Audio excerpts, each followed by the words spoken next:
Hello students, today we are going to start a new chapter, 10th chapter of paper second.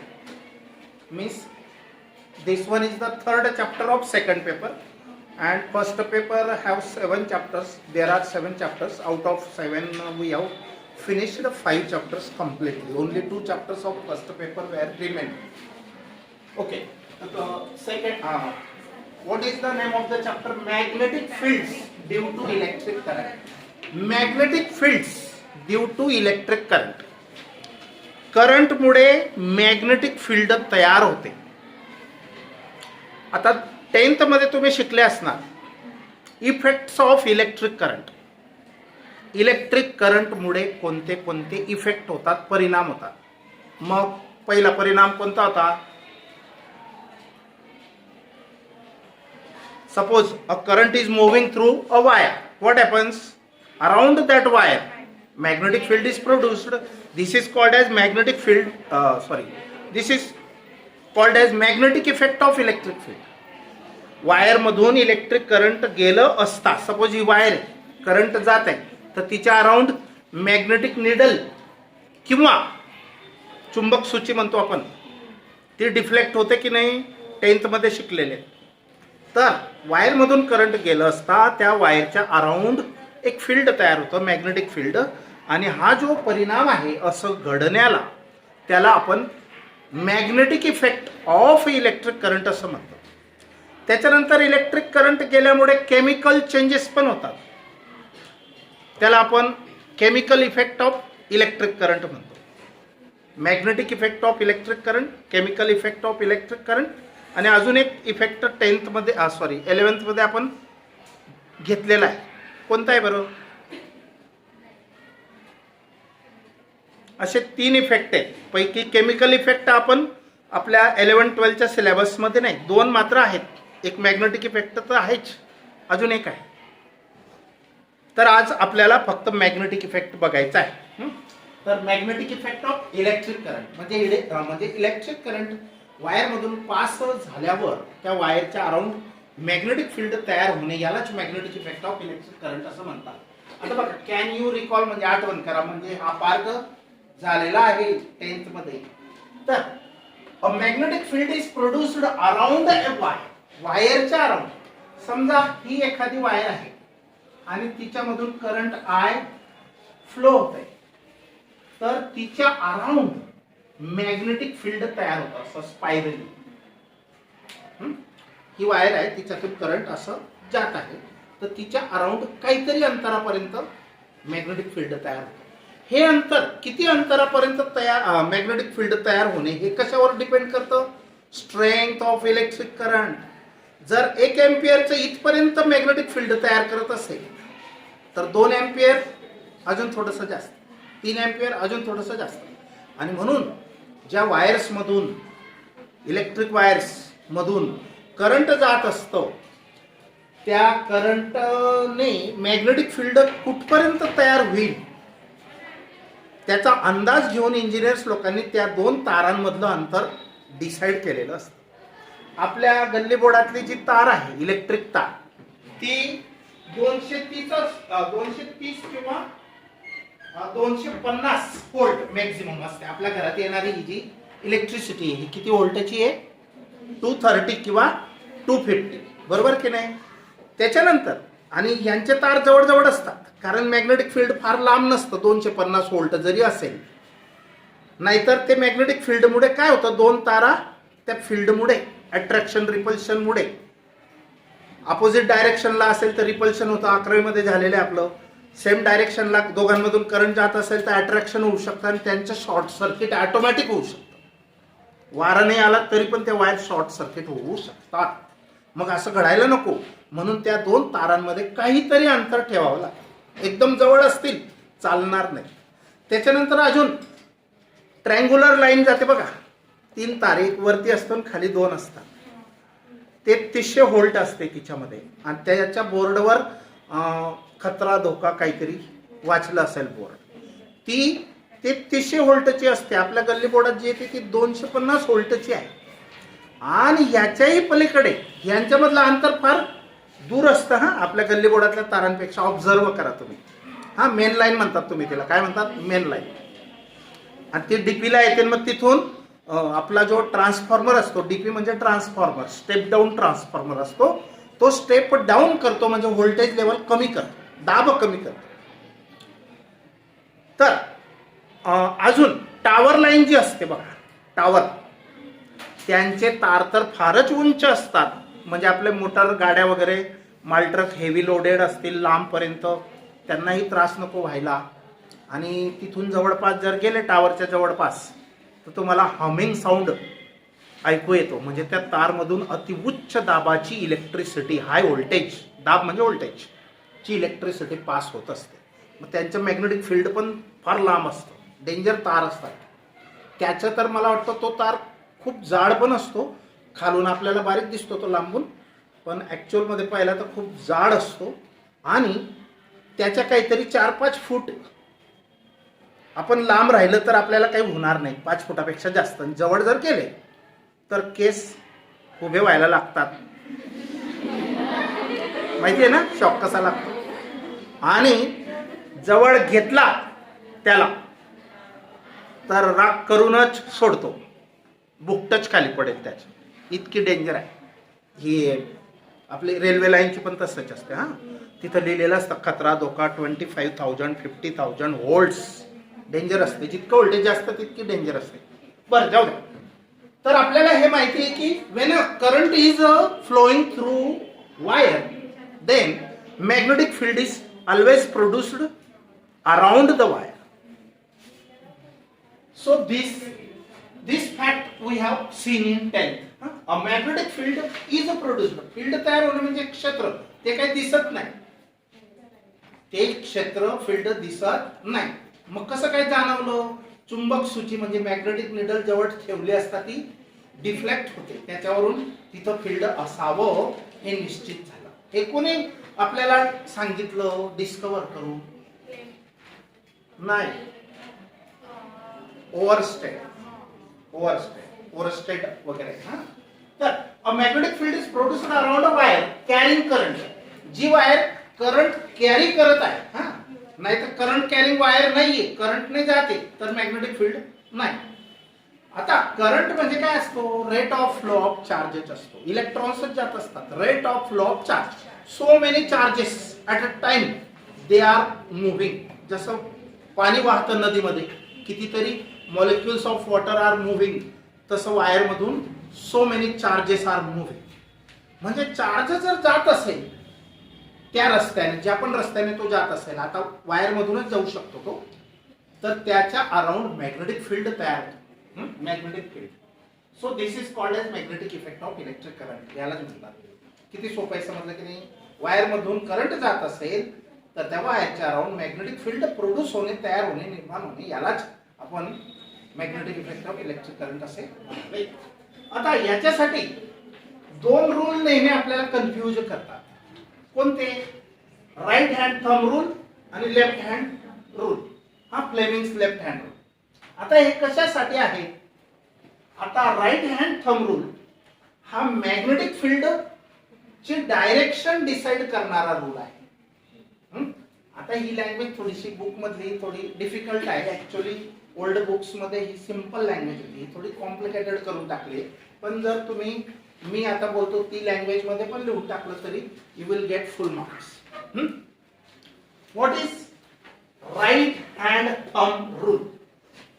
हा, right hand चा thumb म्हणजे अंगठा, ह्याचा rule काय आहे? जर imagine that you are holding a current carrying conductor in your right hand such that the fingers are curled around the wire and the thumb is stretched in the direction of current, then the curled fingers denotes, represents the direction of magnetic field.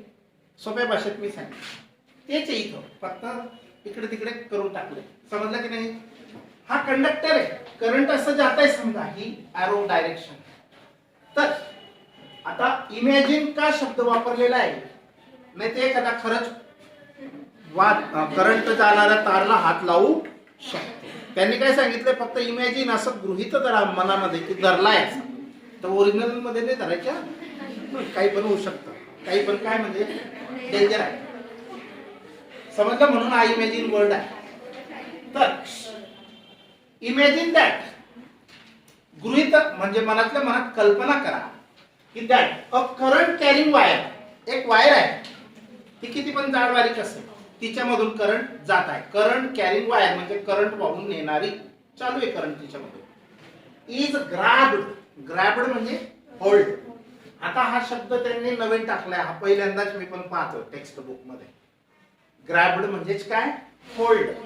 हा, मी मुद्दाम लिहिलाय, हा माझा शब्द आहे. With your right hand, कसा पकडायचा, right हँडने, left नाही. विथ द थंब, आणि अजून कसा, with the thumb pointing in the direction of current. आता thumb outstretched in the direction of current म्हटलं असतं इथं, सोपं राहिलं असतं की नाही शब्दरचना.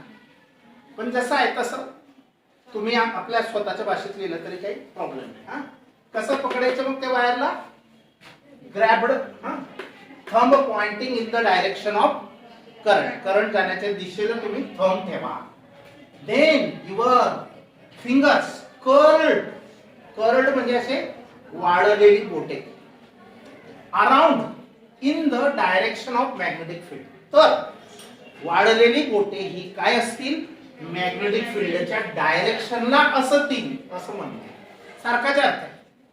Imagine that you are holding a current carrying conductor in your right hand such that the thumb of hand is outstretched in the direction of current and the fingers are curled around the conductor. Then the curled fingers denotes the direction of magnetic field. समजलं. आता असं वरती current जात असेल तर हे बोट असेच येतील, म्हणजे डायरेक्शन ऑफ मॅग्नेटिक फील्ड असे असेल. जर आपण वायर मधून करंट डाऊनवर्ड असेल, हे अपवर्ड आणि डाऊनवर्ड बोथ डायरेक्शन शो केलेलं आहे. डाऊनवर्डला जर करंट जात असेल तर तुम्ही त्याला कसं पकडणार, अंगठा करंटच्या डायरेक्शनने असं पकडणार, म्हणजे फील्डची डायरेक्शन अशी आहे.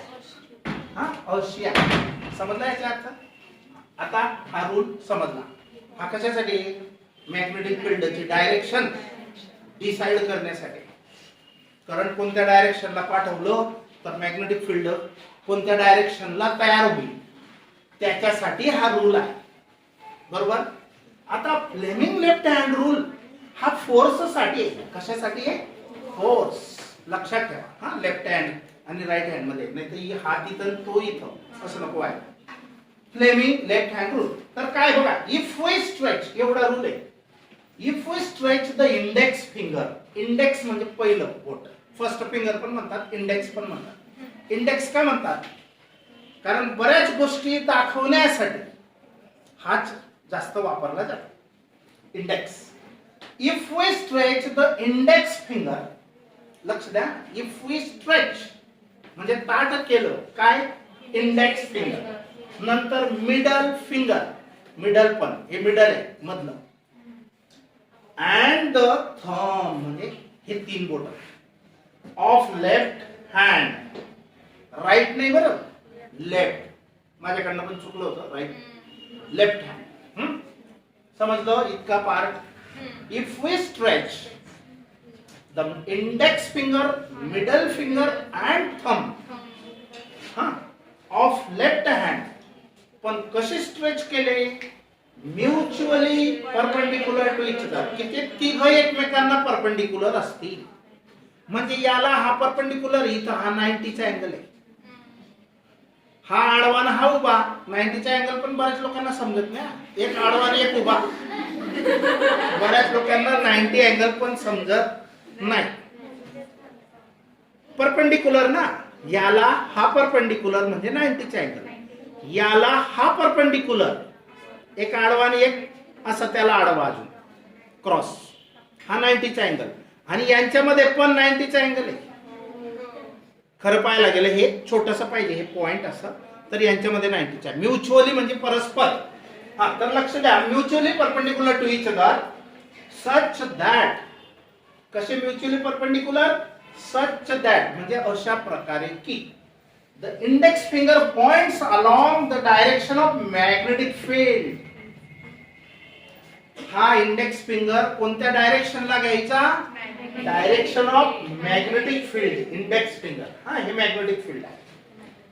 बी म्हणजे मॅग्नेटिक फील्ड. हा लक्ष द्या, मी फिगर हाताचे नाही काढू शकलो, वेळ वाया जातो. तर इंडेक्स फिंगर कोणत्या डायरेक्शनला असेल? Magnetic field. हा, and the middle finger along the direction of current. आणि मिडल फिंगर कसे असेल? हे तिघ एकमेकांना परपेंडिक्युलर आहे. हे करंट, हा हे मॅग्नेटिक फील्ड, हे करंट, आणि हा फोर्स शो करेल. हा यांच्या हे मॅग्नेटिक फील्ड मध्ये करंट जर जात असेल तर फोर्स तयार होतो. तर बघा, द डायरेक्शन ऑफ मॅग्नेटिक, समजलं की इथपर्यंत ते म्युच्युअली परपेंडिक्युलर घेतले. सच दॅट अशा प्रकारे घेतले की the index finger points along the direction of magnetic field and the middle finger points in the direction of current. Then direction of current म्हणजे मूव्हिंग चार्ज. करंट म्हणजे काय? Moving charge. Wire मधून electrons flow होत असतात. Then the thumb represents or gives. Thumb काय सांगेल? The direction of force experienced by that moving charge. म्हणजे हा फोर्स दाखवतो. आता हे आपण कोणत्याही ठिकाणी हे आपण चेक करू शकतो. आता बघा, समजा ही एक वायर आहे, हिच्यामधून करंट असं जात आहे. हे करंट, हे मॅग्नेटिक फील्ड आणि हा फोर्स. लक्ष द्या, हे इंडेक्स फिंगर आहे, हे मॅग्नेटिक फील्ड, हे करंट, हे इकडे वर याचे डायरेक्शन ते आपण दाखवू नाही शकत 2 डायमेन्शनल. आणि फोर्स असा असेल थंब. मग आता इथं मी ही जी डायरेक्शन आहे करंटची, ही डायरेक्शन इथं दाखवतोय. आणि मॅग्नेटिक फील्ड कसं असेल? त्याला परपेंडिक्युलर. मॅग्नेटिक फील्ड ही बी आहे, मॅग्नेटिक फील्ड आहे. हा, हे करंट आहे, हे मॅग्नेटिक फील्ड आहे B. Sorry, it is also vector quantity. Current is not a vector. तर फोर्स कसा तयार होतो माहिती? या दोघांना परपेंडिक्युलर, म्हणजे in the outward direction of the plane of paper. हे करंट, हा बोल करंट, हे मॅग्नेटिक फील्ड, आणि हा थंब कुठे आहे? आपल्या साईडला आहे. आणि जर याची डायरेक्शन चेंज केली आपण, इकडे केली सपोज, आणि हे इकडेच राहू द्या किंवा इकडे येऊ द्या, फक्त याला फिक्स कसं करायचं? आता करंट असं आहे बघा, मॅग्नेटिक फील्ड वरती आहे बघा, फोर्स इनवर्ड असेल, म्हणजे जसा हा इकडे होता ना तसा त्याच्या अपोजिट असेल. हे केव्हाही आपण डिसाइड करू शकतो. हे जे म्हणजे हे जे मेन गोष्ट सांगितली याच्यावर मोटारींचं फिरणं डिपेंड करतं. म्हणजे वायरमन लोक लगेच समजून जातात, मोटार बोरिंगची टाकतात ना, कधी कधी उलटी सुलटी होऊन जाते त्यांच्याकडनं वायर, आणि म्हणून ती जर उलटी राहिली तर पाणी खालचं वर नाही येत, सुलटी केली तर खालचं पाणी वरती येतं. त्यांना माहिती असतं, ते वायर्स चेंज करतात मग. तर हा रूल असा आहे. कशासाठी मग समजलं? To decide the direction of force. हा, याला करंट, मॅग्नेटिक फील्ड आणि फोर्स. आता मॅग्नेटिक फील्ड कसं तयार करतात? हे काहीच नाही, इकडे नॉर्थ, तिकडे साऊथ. नॉर्थ कडून लाईन्स की ज्या दिसत नाही, शक्ती एक प्रकारची नॉर्थ कडून साऊथ कडे जात असते. मग direction of magnetic field north to साऊथच असते. हा, तुम्ही याला इकडे ठेवा आणि हे इकडे घ्या, खाली जातील लाईन्स.